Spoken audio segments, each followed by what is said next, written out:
Pongamos que un paciente llega a urgencias con un dolor abdominal en el cuadrante superior derecho, un hueco pélvico. Se sugiere que se elija ultrasonido y para el resto de las regiones del cuerpo, del abdomen, se realice una tomografía. Las placas de abdomen realmente tienen indicaciones muy precisas, aunque en la realidad de los casos, de un 50 a un 90% de los casos de los pacientes cuando llegan a urgencias se les va a solicitar una placa de abdomen. ¿Por qué? Porque es una exploración de rutina. Esto es por la resistencia de los médicos tratantes a cambiar sus prácticas tradicionales. Estos médicos tratantes le enseñan a los residentes nuevos, ellos aprenden, tienen déficits formativos y esto se hace como un ciclo vicioso. La tasa ideal para usar una placa de abdomen es aproximadamente del 10%, porque aunque te dé hallazgos patológicos, vas a requerir el uso de otras técnicas de imagen. Solamente el 3% de los casos te van a dar hallazgos que te puedan ayudar o te den la suficiente información para el manejo del paciente. Se han hecho varios estudios con el fin de reducir el uso de la placa simple. Hay varias propuestas, pero bueno, una es que se elimine, o ya se eliminó más bien, el dolor abdominal como una indicación para una placa de abdomen. Se han hecho varios estudios en donde las únicas indicaciones reales en las que les puede aportar datos una placa es en la sospecha de perforación, de oclusión intestinal, ingestión de cuerpo extraño y cólico renoureteral. Pero la realidad es que las indicaciones absolutas, ya se las dije, son oclusión intestinal y perforación. Las relativas van a ser cólicos renoureterales. ¿Por qué? Los cólicos renoureterales, si son radiopacos, los van a ver, o si no se sobreponen estructuras, las van a ver.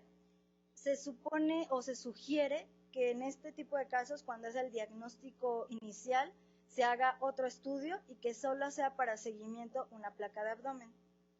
La ingestión de cuerpo extraño es relativo porque igual tiene que ser un cuerpo extraño radiopaco para que ustedes lo vean. Y aunque la patología inflamatoria de irritación peritoneal no es una indicación, lo repito, no es una indicación para una placa de abdomen, las guías clínicas de otras especialidades sí lo marcan como que tienen que pedir una placa de abdomen.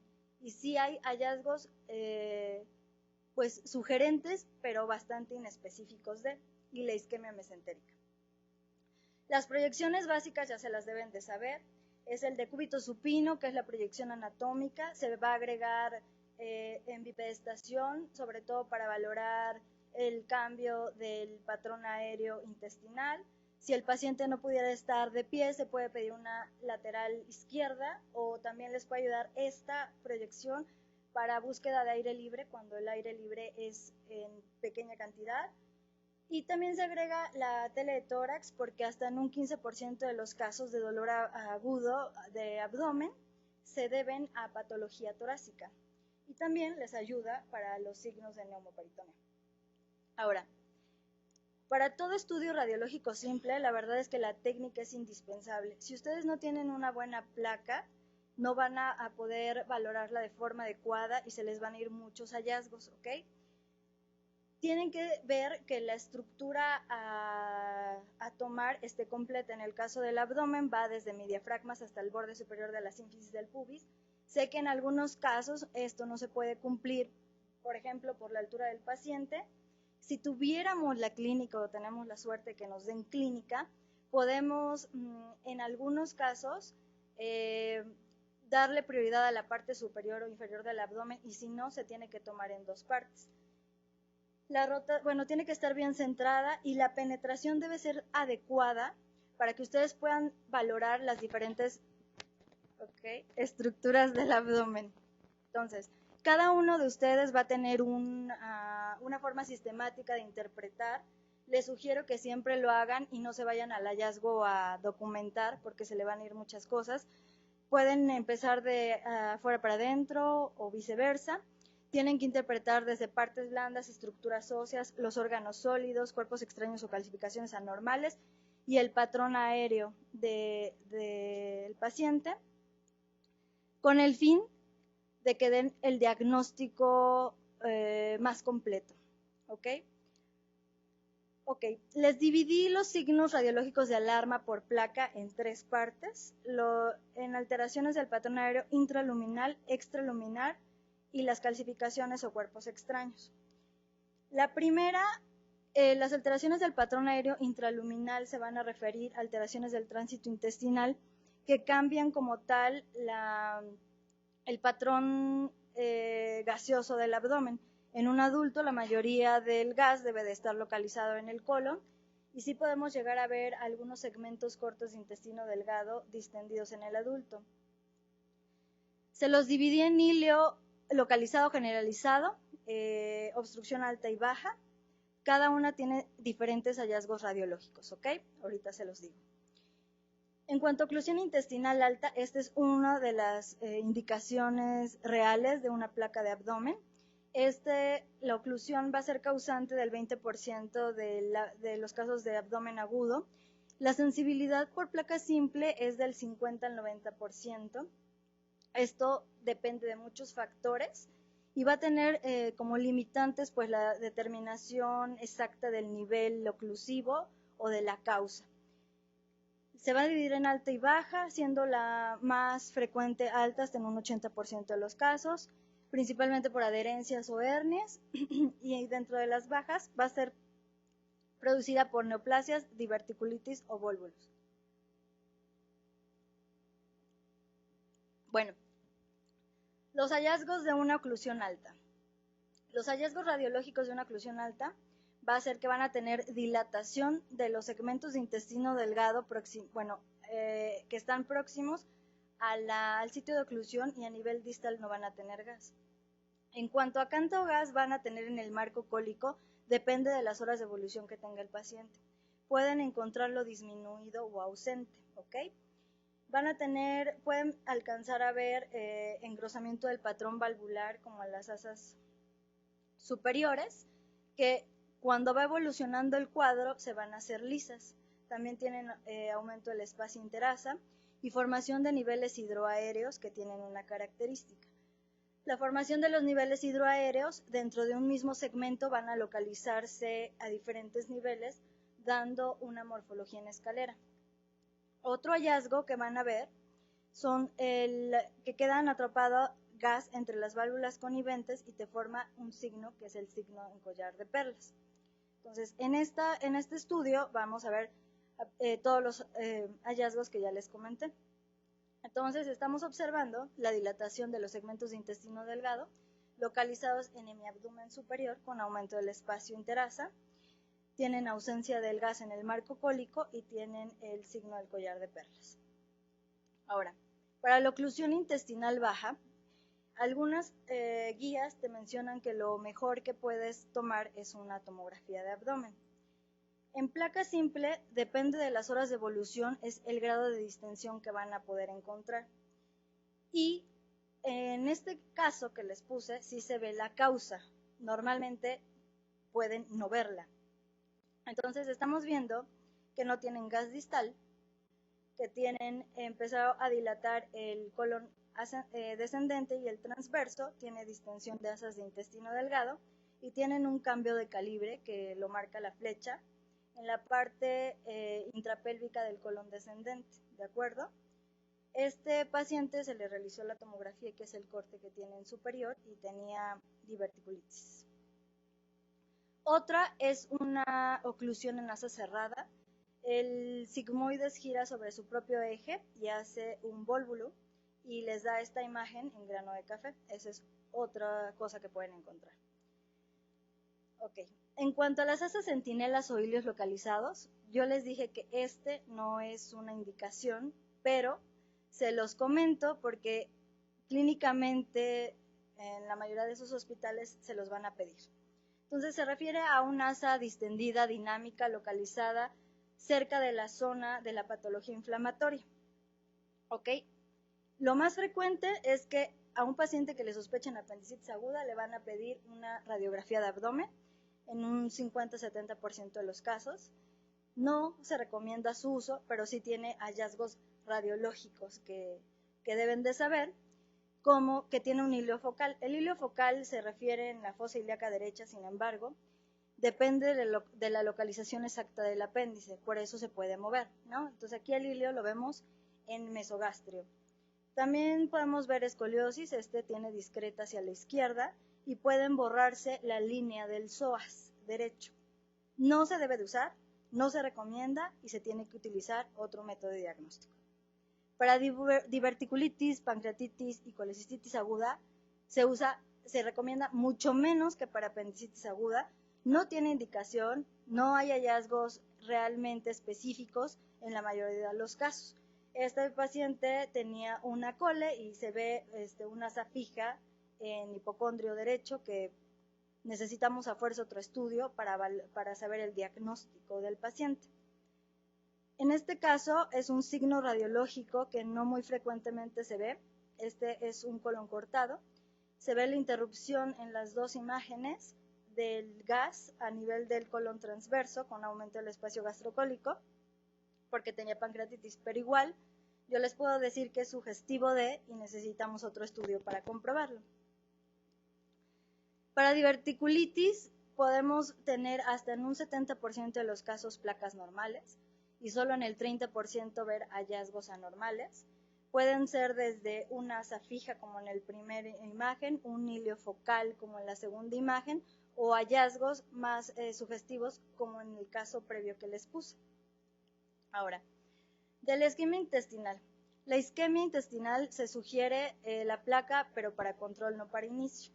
Antes era patognomónico encontrar neumatosis intestinal y gas portal para decir que tenía isquemia intestinal, Va a corresponder al 1% de los casos de abdomen agudo, tiene varias variantes y aquí es chistoso porque así como tiene síntomas dependiendo de la evolución del cuadro clínico que se pueden dividir perfectamente, también nosotros podemos dividir los hallazgos por placa simple dependiendo del cuadro, de las horas de evolución, Entonces, por ejemplo, en la fase precoz o la encontramos normal o tenemos un abdomen silente.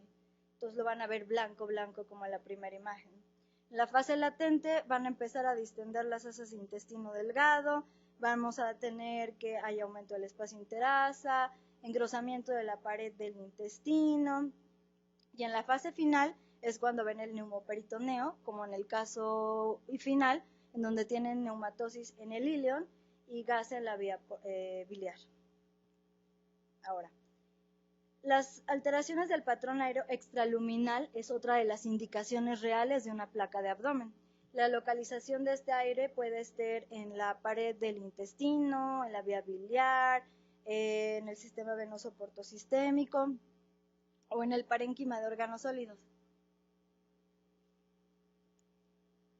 Habitualmente, la radiografía es un estudio de inicio, tiene una sensibilidad del 55 al 85%. La verdad dice que podemos ver muy poquita cantidad de aire, pero la realidad es que cuesta mucho trabajo cuando es muy, muy poquito. Entonces va a depender de la calidad y la técnica de imagen que les presenten y la experiencia del médico radiólogo que interprete. ¿Ok? Las causas de neumoperitoneo son muchísimas, puede ser desde un paciente posquirúrgico con cirugía reciente, que a los 7 días es normal ver aire libre, se supone que se va reabsorbiendo, pero hasta las 4 semanas podemos encontrar todavía colecciones de aire menores que al inicio, y esto es completamente normal, por perforación de víscera hueca, como las úlceras o la diverticulitis, la ingestión de un cuerpo extraño que perfore, y hay muchísimos signos de neumoperitoneo. El más común es el aire libre subdiafragmático, el más fácil de ver, tanto para nosotros como para los clínicos, y es colecciones en semiluna por debajo de los semidiafragmas. El signo de la doble pared se da porque hay aire tanto dentro como fuera del asa y se pueden ver las dos paredes, como las flechas lo señalan. El signo del triángulo porque las asas se acumulan y se queda el aire atrapado entre ellas. El signo de la cúpula, que vamos a ver como una zona radiolúcida central. El signo del ligamento falciforme se delimita por el gas fuera, entre el hígado y el ombligo. El signo del balón de rugby es una neumoperitoneo masivo que se da en los niños, tiene forma de elipse y como abarca la cavidad completa del abdomen del niño, por eso tiene esta morfología. El signo del hígado hiperlúcido se da en los neonatos y es cuando el aire se localiza entre la cara anterior del hígado y el peritoneo y se ve como lo marca la flecha. También se puede acumular y delimitarte el borde inferior del hígado o el signo de la V invertida, que son los ligamentos umbilicales que se observan por el gas que los rodea. A nivel retroperitoneal igual lo podemos ver y esto es principalmente por perforación duodenal o rectal o iatrogenia y van a ver la colección del gas a nivel retroperitoneal. En este caso se ve delimitando los psoas y las siluetas renales. En cuanto a calcificaciones anormales y cuerpos extraños, bueno, hay una sensibilidad del 90% y una especificidad del 100% siempre y cuando el cuerpo extraño ingerido sea radiopaco. El 90% puede recorrer el tubo digestivo y no les va a pasar nada y solo el 10% puede causarles perforación o oclusión.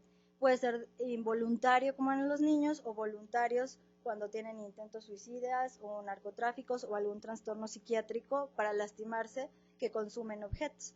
Entonces en la primera imagen que le muestro, este paciente consumió varios objetos como agujas, pilas, tachuelas, que están localizadas en el marco cólico. Tiene algunas burbujas de aire libres sobrepuestas sobre el hígado o en este caso el transporte de droga que se localiza una serie de imágenes ovoides radiopacas que contienen droga en el interior del marco cólico.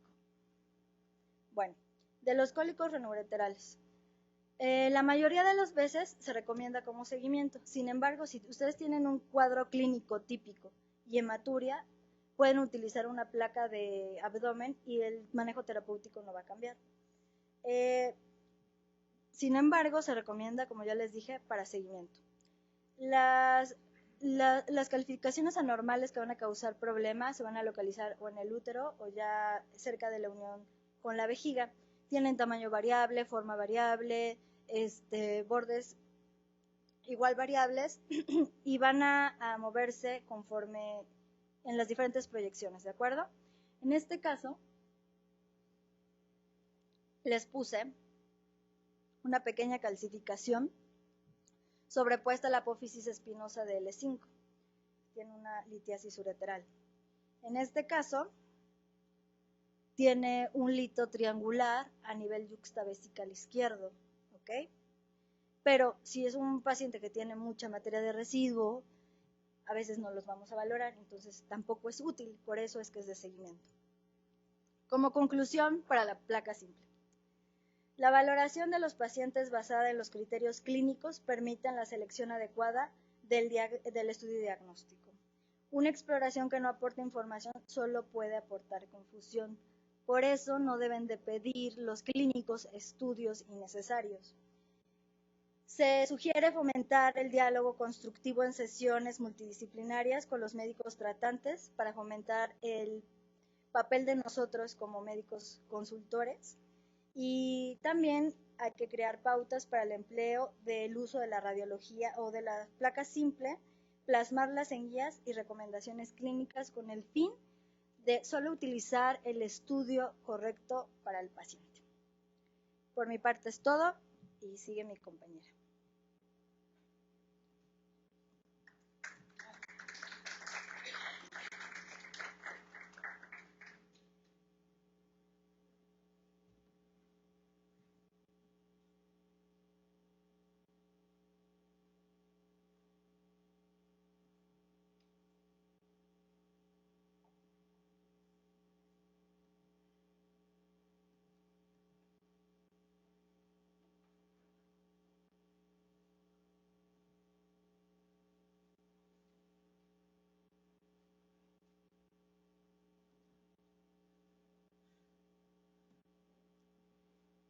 Bueno, buenas noches.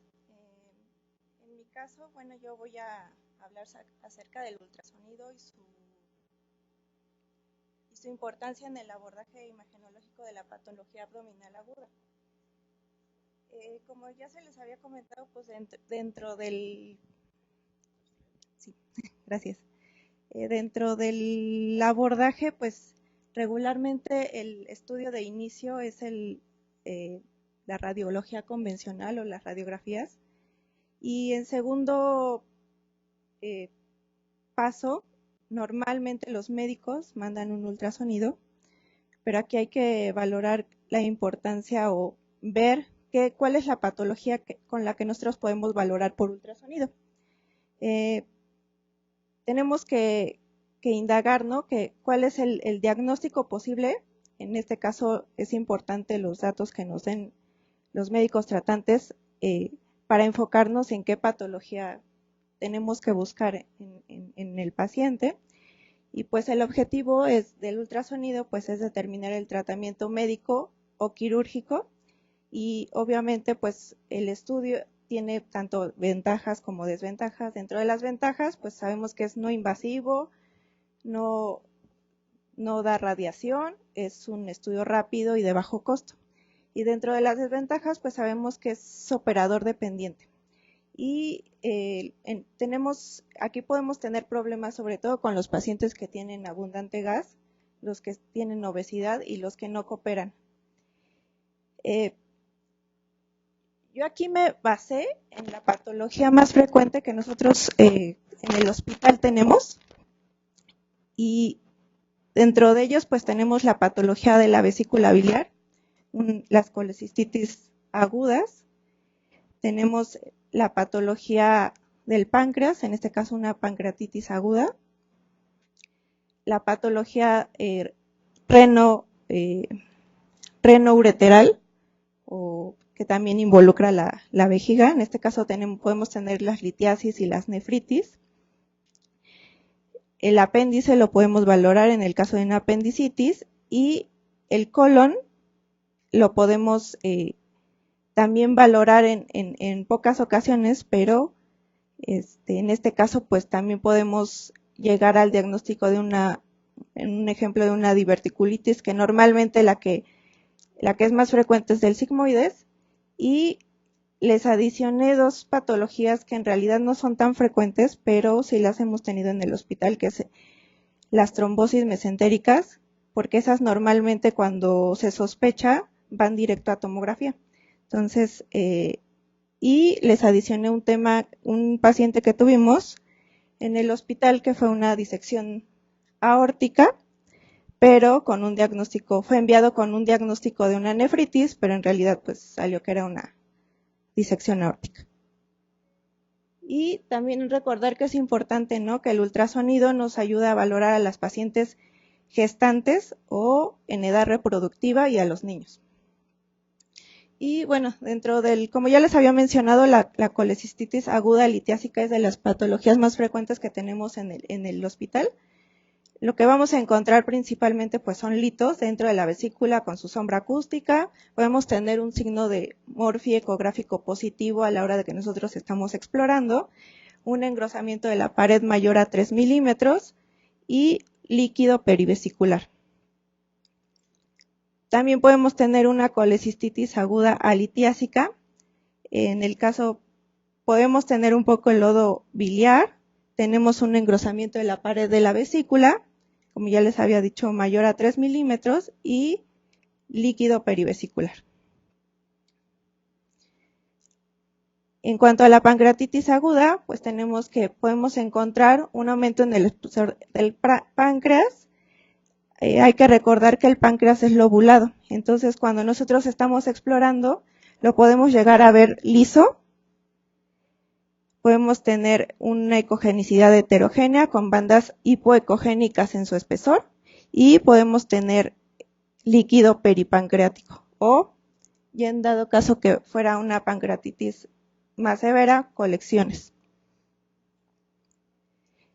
En el caso de la patología urológica tenemos las dos patologías que más frecuentemente tenemos en el hospital, que son las litiasis y son las nefritis.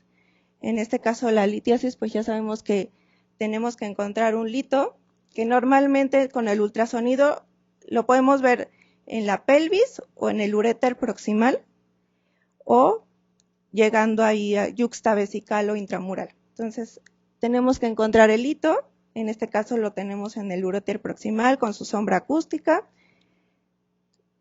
y en algunos casos, en el segundo ejemplo, tenemos una litiasis yuxtavesical, vemos el hito, y con el Doppler presenta este artefacto de centelleo, que es uno de los signos o es que nos puede ayudar a diferenciar si es un lito o es un artefacto.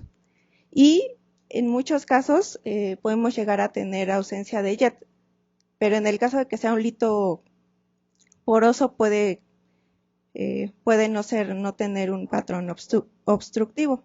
Pero cuando son litos muy compactos, pues podemos tener signos de obstrucción como son la dilatación del sistema colector, podemos tener dilatación de la pelvis y del uréter, dependiendo de dónde es el sitio de obstrucción, y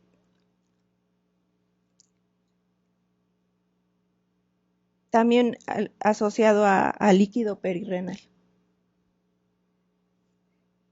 Y como en este caso ya les había puesto el ejemplo, tenemos el hito, presenta su artefacto de centelleo y vemos que no hay un jet ureteral.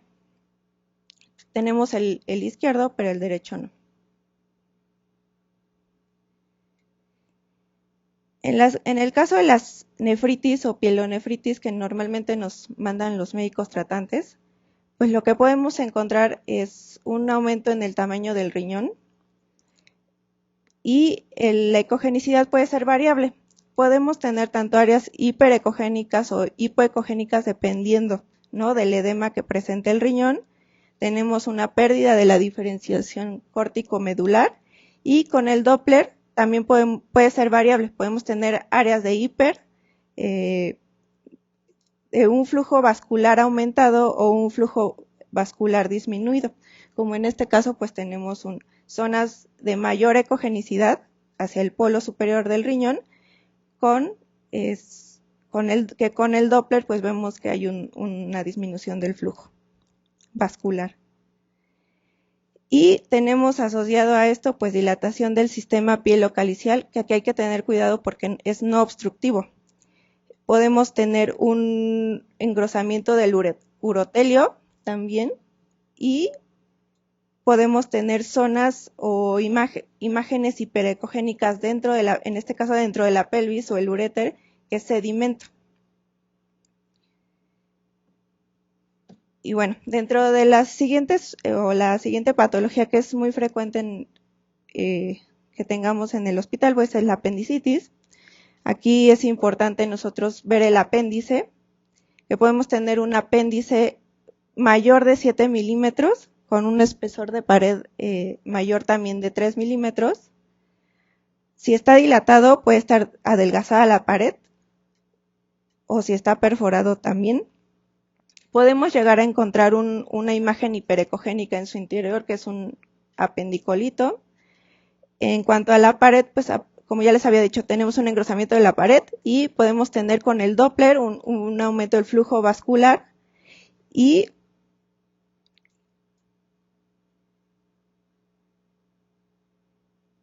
podemos tener líquido periapendicular con aumento en la ecogenicidad de la grasa adyacente, o en el caso de una apendicitis complicada, pues son colecciones. Las diverticulitis también, en cuanto al ultrasonido, es un poquito difícil diagnosticarla, pero también podemos tener ciertos datos o signos que nos pueden ayudar a diagnosticarla. Uno de ellos pues es el engrosamiento concéntrico segmentario de la pared. Podemos tener focos ecogénicos con sombra acústica, que son los divertículos,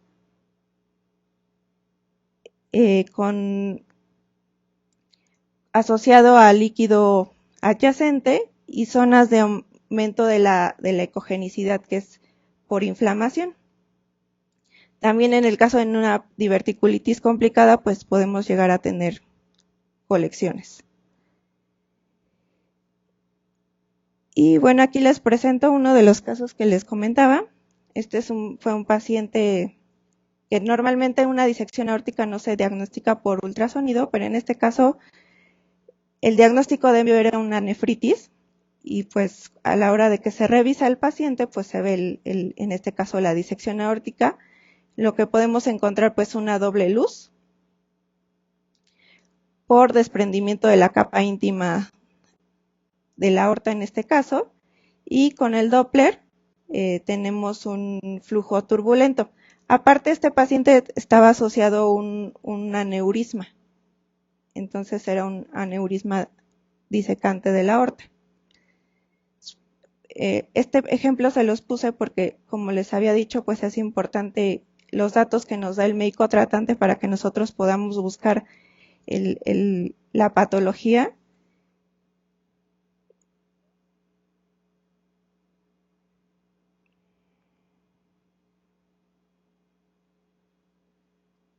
Y otro de los casos menos frecuentes, que es las colitis isquémicas, en este caso secundaria a una trombosis mesentérica venosa. Aquí hay que hacer varios diagnósticos diferenciales, por lo que en este caso pues el paciente después se le hizo una tomografía, pero aquí lo que podemos encontrar en el ultrasonido pues es un engrosamiento concéntrico de la pared intestinal. En este caso eran asas de yeyuno, se pueden confundir con colon, cambios inflamatorios adyacentes inespecíficos, que puede ser aumento de la ecogenicidad de la grasa vecina, líquido interasa y disminución de la peristalsis. Como ya sabemos que el ultrasonido es un operador dependiente y nosotros podemos valorar en este caso directamente la peristalsis, pues podemos observar que está disminuida. Y pues eso sería todo.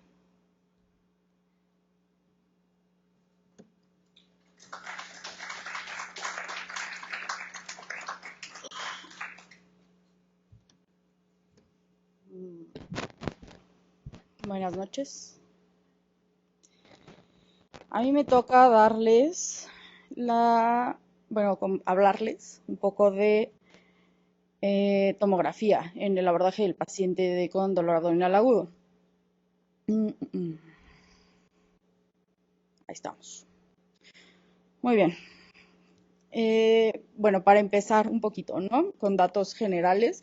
Ya mucho nos habló Mariana acerca de estas cosas de introducción de datos y cosas así, pero bueno, no está de más decir que el dolor abdominal agudo, pues es un síndrome caracterizado por el dolor abdominal, más signos de reacción peritoneal y efectos sobre el estado general del paciente.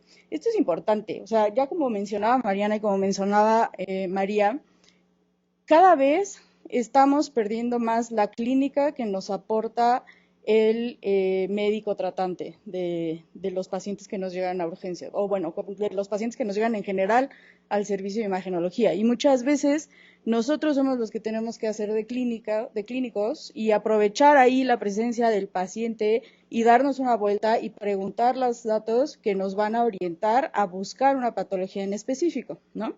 Entonces, ante esta falta de datos, pues nosotros tenemos ahí el paciente, ¿no? Debemos hacer tal vez un poco más de esfuerzo para llegar a encontrar estos datos que nos van a ayudar a hacer un diagnóstico oportuno para un tratamiento oportuno de nuestros pacientes. Es necesario llegar a una clínica y a una semiología, una anamnesis rápida y eficaz para el diagnóstico y tratamientos tempranos, como les venía mencionando. Y acordarnos siempre que el tratamiento, o sea, es importante nuestro papel como imagenólogos, porque el tratamiento de estos pacientes es potencialmente quirúrgico y tenemos que discernir y darle al clínico si ese paciente va a entrar a cirugía, si es urgente, si puede ser derivado o si puede entrar a un tratamiento médico en lugar de quirúrgico. Bueno, como mencionaban mis dos compañeras, en la semiología del paciente, pues vamos a tener que confiar un poco en la anamnesis que nos dé el clínico, en la exploración física, posteriormente en los laboratorios y ya como último llegar a lo que es los métodos de gabinete. De acuerdo con algunas guías, se dice que un diagnóstico basado en la historia clínica, en la exploración física correcta y en los laboratorios, o sea, simplemente con esos 3 datos sin llegar a la imagen, podemos llegar a un diagnóstico certero hasta en un 48-59%. Es bajo el porcentaje, pero nos acerca bastante. Como que creo que estamos un poco acostumbrados, o al menos en nuestro hospital donde estamos nosotros, a que tenemos fácil acceso a todos los métodos diagnósticos por imagen habidos y por haber, y vuelvo a lo mismo, se nos olvida el paciente realmente ahí en la camilla. Las guías, está muy pequeño, las guías dicen que al llegar el paciente al triage junto con el anamnesis y todo lo demás, eventualmente llegará a los estudios de gabinete, pasando primero por la radiografía de abdomen, aunque menciona que puede ser pasada por alto ya que no aporta demasiados datos, y después al ultrasonido, que paciente con clínica, laboratorio, ultrasonido y tomografía, pues obviamente la sensibilidad y especificidad para el diagnóstico de muchas patologías aumenta cerca del 100%. Como les mencionaba, se dice que la radiografía carece de un valor agregado al diagnóstico clínico real del paciente. El ultrasonido se dice que tiene un valor predictivo positivo, similar al de la tomografía, y que debe usarse la tomografía en caso de que este ultrasonido sea negativo o no concluyente. Muchas veces sucede por falta de pericia del médico ultrasonografista, por falta de clínica, por falta de preparación del paciente. El ultrasonido a veces necesita más cooperación del paciente y del médico que la tomografía. Y como les mencionaba, la tomografía va a aumentar la sensibilidad y la especificidad de prácticamente todas el diagnóstico de prácticamente todas las patologías hasta un 90%. El papel de la resonancia no está completamente estudiado, debido a que hasta hace unos años era difícil encontrar un resonador en todos los hospitales. Actualmente hay más resonadores, lo que no hay es muchos médicos enfocados al estudio del abdomen en resonancia magnética. Falta probablemente trabajo, ¿no? Más trabajo para adquirir más pericia en el diagnóstico del abdomen agudo en la resonancia magnética. La tomografía, nos va a ayudar a tener una certeza diagnóstica, a buscar diagnósticos alternativos en caso de que no tengamos muchos datos o de que no estemos yendo al diagnóstico que nos estaban mostrando en un principio. Vamos a poder excluir patología grave, vamos a poder encontrar patología incidental relevante, secundaria al diagnóstico principal. Vamos a poder ayudar a la planeación quirúrgica. Se reduce las laparotomías innecesarias gracias al diagnóstico tomográfico, y se van a reducir también los ingresos hospitalarios, y todas estas cosas pues obviamente van a reducir los costos tanto para el hospital como para el paciente. Llegamos aquí a una parte importante, que es el uso racional y justificado por clínicos y radiólogos de la tomografía. Hay que tomar en cuenta que la tomografía es un método de diagnóstico en el que vamos a radiar mucho a los pacientes, en el que el costo es elevado. Vamos a tener que usar en muchos de los casos contraste yodado intravenoso, y eso supone también un riesgo para el paciente.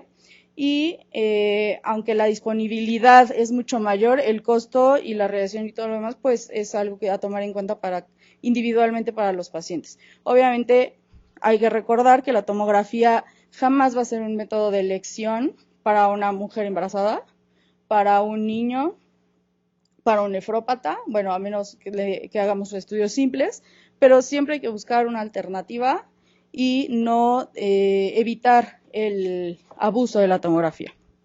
Ahora, meterme de lleno a cada patología diagnosticable de abdomen agudo por tomografía supone tomar mucho tiempo, entonces me voy rápido con algunos ejemplos.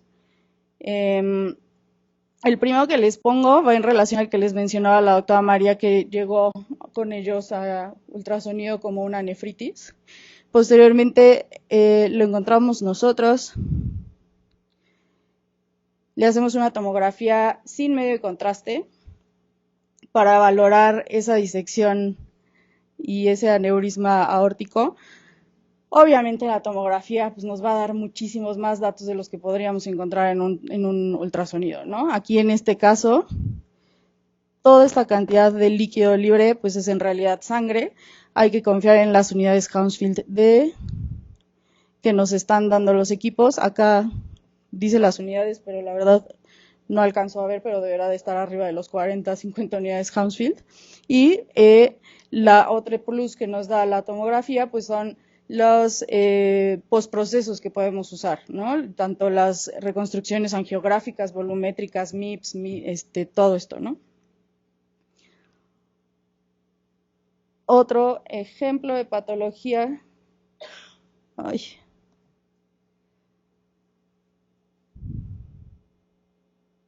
Este es un caso de apendicitis.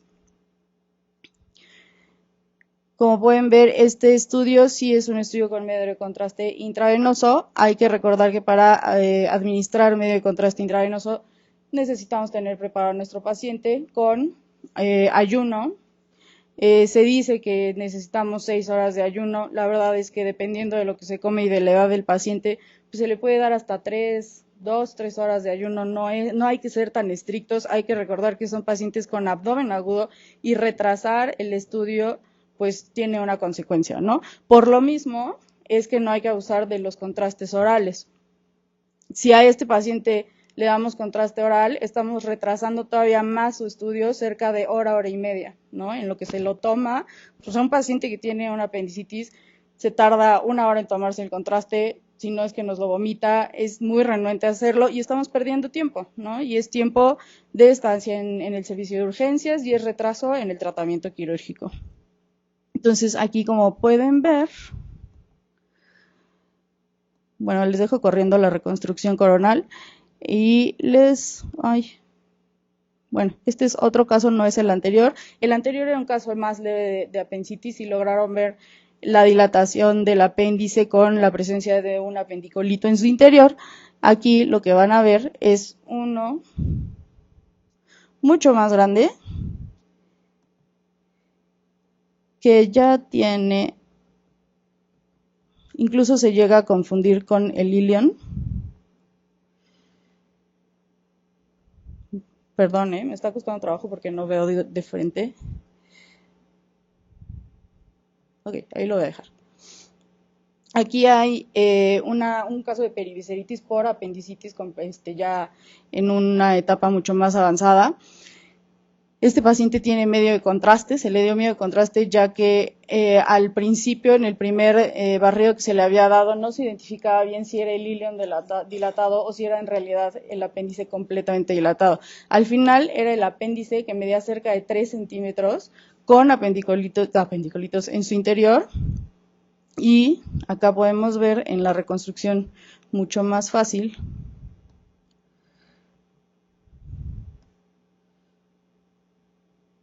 Ahí está. Todo el plastrón que nos está formando ya del lado derecho. Este paciente sin demasiada clínica, esto ya es amerita ya un manejo muchísimo más rápido que el paciente anterior o que otros pacientes.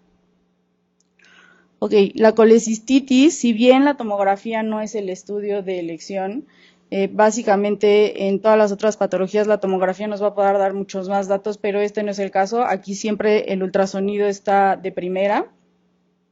Tenemos, generalmente llegan a tomo con el diagnóstico presuntivo de cualquier otra cosa de menos de cole. En este caso, este paciente muestra apenas datos de una leve reacción inflamatoria perivesicular con ligero engrosamiento de la pared de la vesícula desde su cuello hasta su fondo, con poquito engrosamiento de la misma hacia su fondo. Esta es la correlación con el ultrasonido que se hizo después de la tomografía, en el que se corrobora un engrosamiento de la pared con estratificación de la misma y la presencia de litos, que en este caso no son visibles. Acuérdense que en la tomo perdemos mucho detalle de la vesícula. La tomo no es específica para cole, igual que para patología ginecológica. Hay que recordarlo siempre, el ultrasonido siempre va a tener ventaja en estos dos casos. Bueno, o sea, si esto no lo veíamos en la tomo, pues ya era demasiado. Este es otro caso de cole, muchísimo más florido que el pasado. Aquí sí vemos datos completamente pues específicos de la colecistitis, con un gran tamaño, aumento de tamaño de la vesícula, con aumento del diámetro de la pared, cambios inflamatorios perivesiculares, un colédoco dilatado, líquido libre.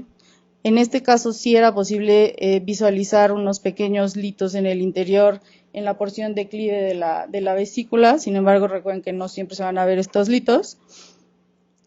Aunque en este estudio pues no creo que estuviera tapando ese lito tan pequeño, ¿no? Otra de las patologías a observar muy socorridas para la tomografía es la diverticulitis, ¿no? El dolor abdominal en fosa ilíaca izquierda característico, sin embargo a veces lo podemos confundir con otras patologías como la litiasis renoureteral o algún caso de apendicitis. Pero aquí en este caso tenemos dos ejemplos, uno de una diverticulitis en un estadio de Hinchi muy bajito y otra ya con perforación y con presencia de colecciones. Acuérdense que la tomo en estos casos nos sirve también para dar datos para estadificar la severidad de los casos y en base a estas clasificaciones decidir los tratamientos y si entran a cirugía o no entran en cirugía. Entonces también en cierta forma pues nosotros tenemos que aportar mucho para ver este tipo de tratamiento que va a tener nuestro paciente. Ok, como diagnóstico diferencial de lo anterior que veíamos es una apendicitis. Esta es una paciente que llega la semana pasada con dolor abdominal en flanco izquierdo, con cambios en el hábito intestinal, dolor focalizado. Obviamente la clínica pues nos llevaba y nos orientaba a una diverticulitis, sin embargo vemos clarísimo, muy bonito, me gustó porque está muy bonito, está muy de libro y difícilmente encuentras algo de libro, un apéndice inflamado, ¿no? Con su halo hiperdenso, sus cambios inflamatorios hacia el colon izquierdo, y aquí en su reconstrucción muchísimo más identificable.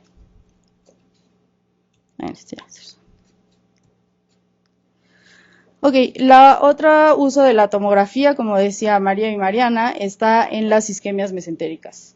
Las isquemias, la verdad, es que muchas veces se nos va a agarrar el punto exacto de la trombosis, de dónde está la oclusión venosa o arterial, pero hay muchísimos datos secundarios que tenemos que aprender a identificar. Y como ya nos mencionaba Mariana, en las distintas fases de la isquemia, de los datos inflamatorios que va a llevar la isquemia, pues son identificables también en la tomografía, ¿no? Obviamente con mucho mayor sensibilidad. Es un paciente en el que se ve el marcado engrosamiento de las paredes de intestino con cambios inflamatorios muy importantes en su mesenterio. Aquí en la reconstrucción se ve pues un abanico total de infiltración de este cacho de mesenterio asociado a estos cambios inflamatorios en el intestino. Y un líquido libre, obviamente hay que buscar la clínica. Este es otro caso de isquemia intestinal. Igual aquí se ve la dilatación difusa de las asas y lo que llama la atención aquí es el cambio, la hipoperfusión de la pared, ¿no? O sea, son dos pacientes con isquemia mesentérica con datos diferentes. Igual si en no vemos tanta engrosamiento de la pared, sí vemos una marcada hipoperfusión de la misma que nos va a orientar a una oclusión arterial.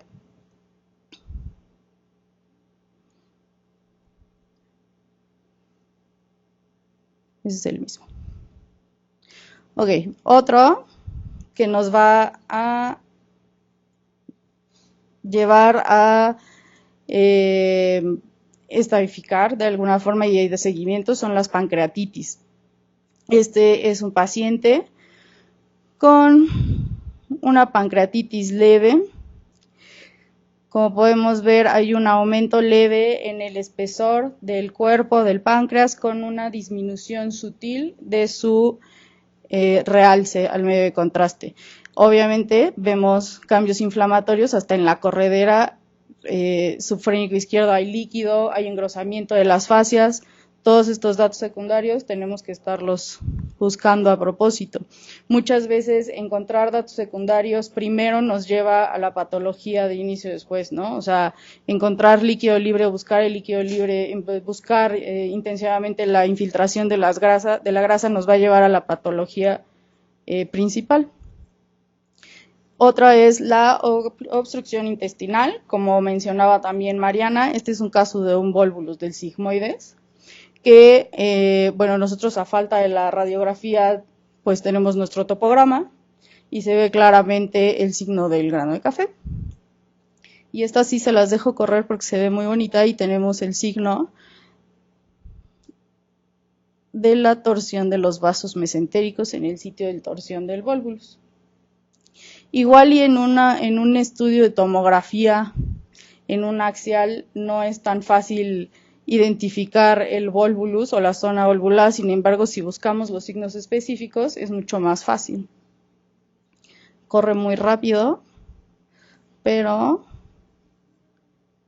ahí está, ¿lo vieron? Se me fue.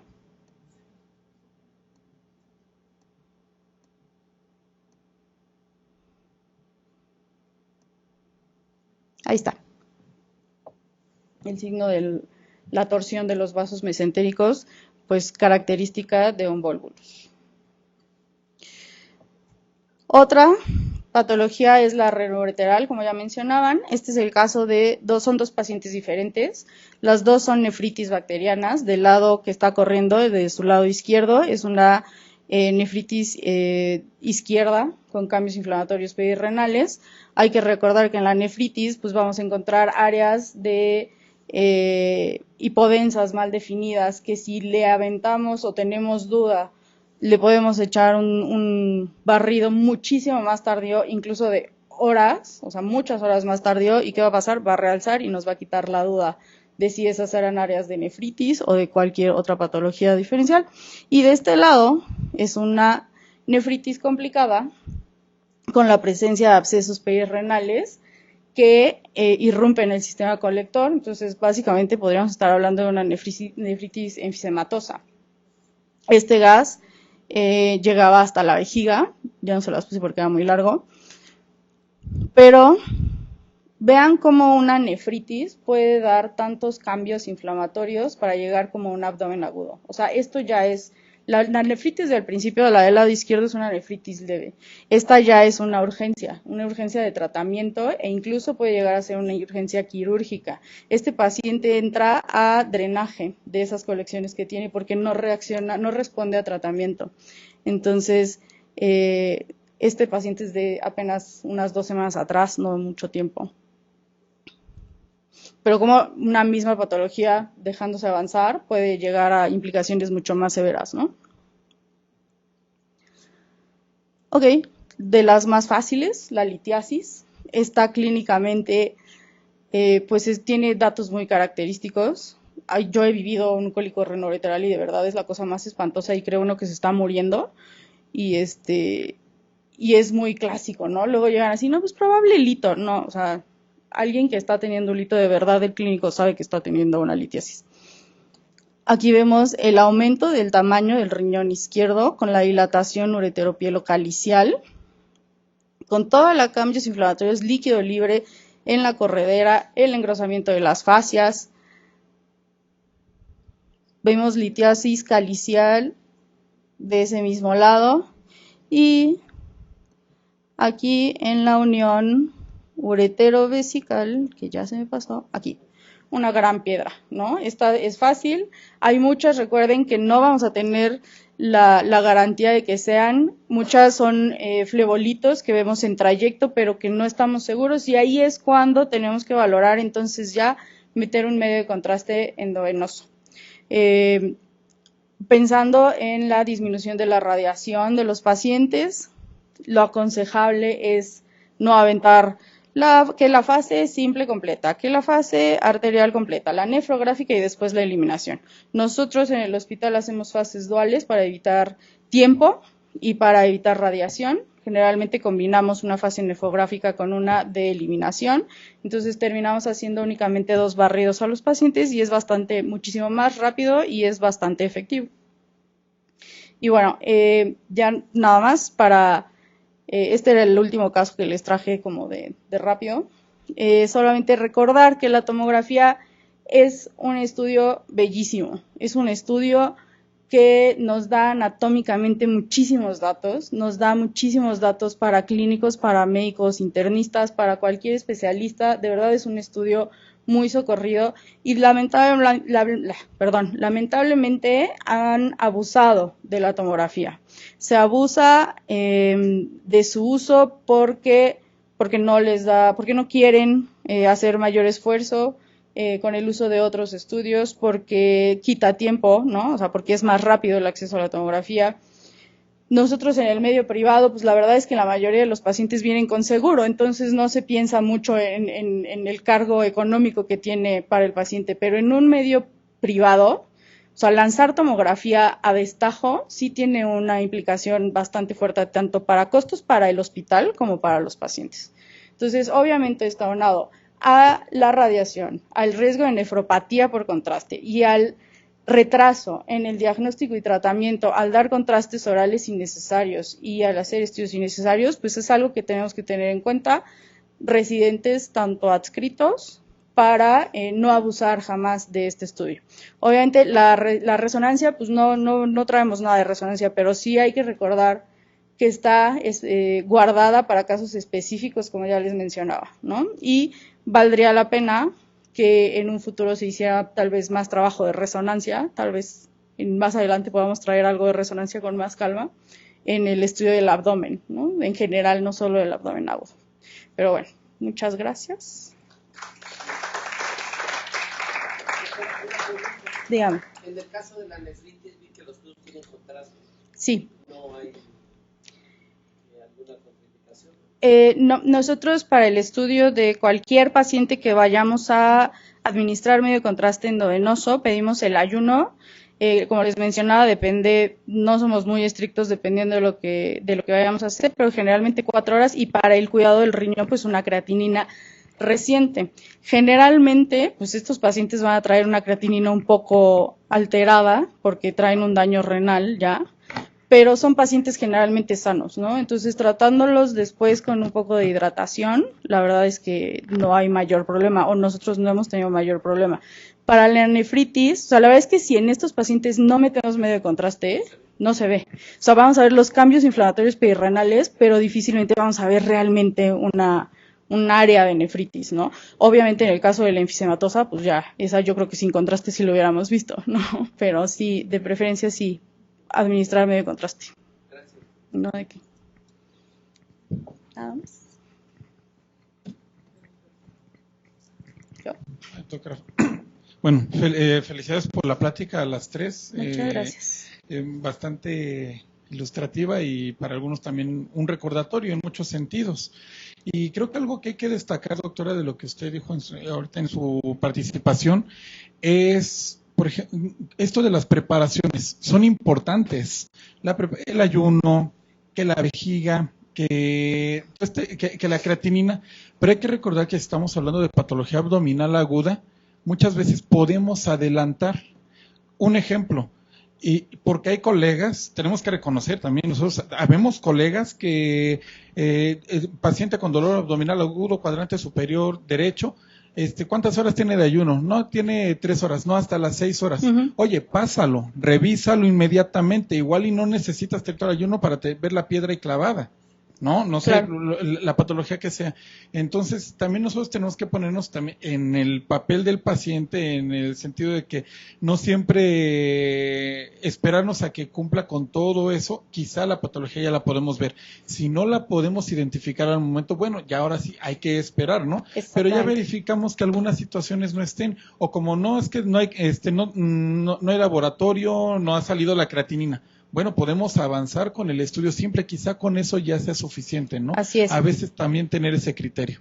Claro que sí, es completamente de acuerdo. Nosotros la mayoría de las veces igual, ¿no? O sea, si hay sospecha de una isquemia mesentérica, si hay sospecha de una litiasis o cosas así, bueno, ¿para qué esperar justamente ese ayuno o esa preparación si con un simple vamos a encontrar cosas secundarias? Yo creo que lo más importante de cualquier médico radiólogo es que no olvide la clínica y las cosas secundarias. O sea, veas radiografía simple, hagas estudios contrastados, hagas ultrasonido, hagas tomografía, hagas resonancia, hagas PET, nunca te olvides de la clínica de tu paciente, porque puedes evitar ese retraso en todos estos diagnósticos, métodos, o sea, somos una ayuda, ¿no? Muchas veces vamos a dar el diagnóstico final, pero sí hay que poner de nuestra parte, o sea, justo como usted dice, pues hay que evitar esos retrasos que nosotros mismos, por la razón que sea, propiciamos y que solo afectan al paciente, ¿no? Muchas gracias. Muchas gracias.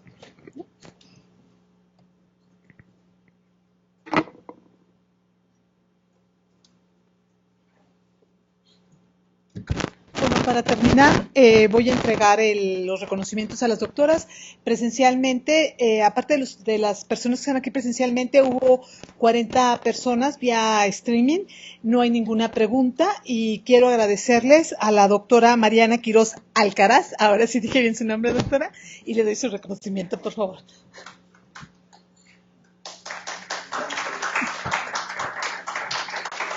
A la doctora María del Rayo Flores Rubio.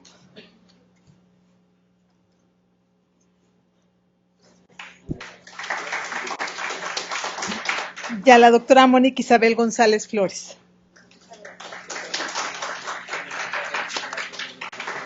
Bueno, pues muy agradecidos con las doctoras. A mí siempre me gusta este método que tienen ellas, que nos muestran una patología en 3 modalidades, que lo hacen con placa simple, lo hacen con ultrasonido y lo hacen con tomografía. Les agradezco mucho de veras por estar con nosotros aquí. Muchas gracias a ustedes. Los invitamos a disfrutar un ambigú. Por favor, buenas noches.